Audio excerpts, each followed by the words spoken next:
Maharashtra today 24 news सत्य परिस्थितीचा सविस्तर आढावा। भव्य वारकरी वैष्णव मेळावा जिल्हा परिषद हायस्कूल मुलींचे मैदान मुखेड येथे मोठ्या उत्साहात संपन्न।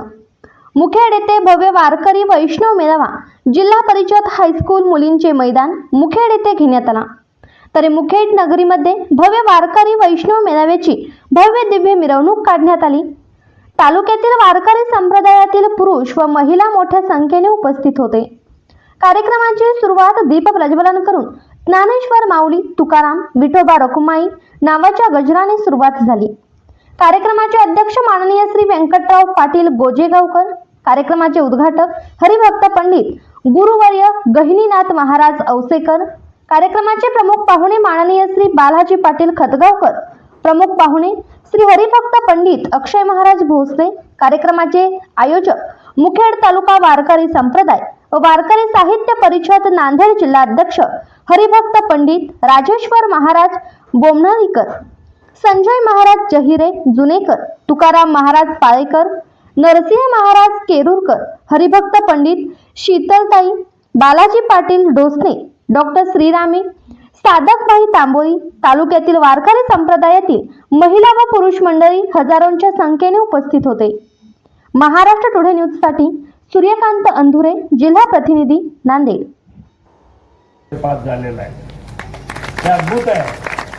सर्व शिक्षकांना माझा खूप आदर आणि स्वाभिमान आहे आणि त्यांनी जे माझ्या पाठीवर थाप दिली, माझ्या गावात जे संस्कार मिळाले, आईवडिलांनी मला जी शक्ती दिली। मी माऊली ज्ञानेश्वराचा उपासक आहे, लहानपणापासून कोण जाणे माहीत नाही, म्हणजे अद्भुत आहे।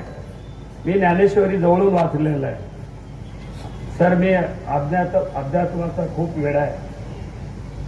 मला कुठलंही दुःख आलं, मला कुठलंही संकट आला, काही अपमान झाला, तर मी तुकाराम महाराज असतील, ज्ञानेश्वर महाराज असतील, मुक्ताई असेल, सोपानदादा असतील, नामदेव महाराज असतील, त्यांचं कुठलंही एक काव्य, कुठलाही एक छोटासा अभंग, एखादा भारूड मनन करायचं, पठण करायचं। आणि आपल्याला जे काही दुःख झालं, एक सेकंदात ते दूर व्हायचं, अशी माझी दिनचर्या होती। ज्ञानेश्वर माऊलीचा जर इतिहास पाहिला, काय विद्वत्ता, पूर्ण घरामध्ये सगळे भावंड ईश्वराला भजणारे, ईश्वराला मानणारे, विठ्ठलाला मानणारे आणि सर्वच ज्ञानी आणि समाजाला प्रबोधन करणारे, एकापेक्षा एक श्रेष्ठ। त्यांचे वडील बंधू माऊलीला गुरु मानतात, हे त्यांना गुरु मानतात। किती परंपरा। 16 वर्षाच्या वयामध्ये ज्ञानेश्वरांनी ज्ञानेश्वरी लिहिली आणि 21व्या वर्षी माझं कार्य पूर्ण झालं आणि स्वतःला जिवंत समाधी घेतली। किती अद्भुत आहे। त्यांचं एक एक काव्य, त्याच्यावर आज PhD होऊ शकते, करतातच लोक PhD। म्हणजे कितीही ज्ञानेश्वरीचा अभ्यास केला आणि त्याचा अर्थ समाजाला सांगायचा प्रयत्न केला तरी वेळ अपुरा पडतो, एवढा ज्ञान त्या ज्ञानेश्वरीत आहे। ज्ञानदेवानी, ज्ञानेश्वरांनी त्याच्या शेवटच्या ह्याच्यामध्ये देवाला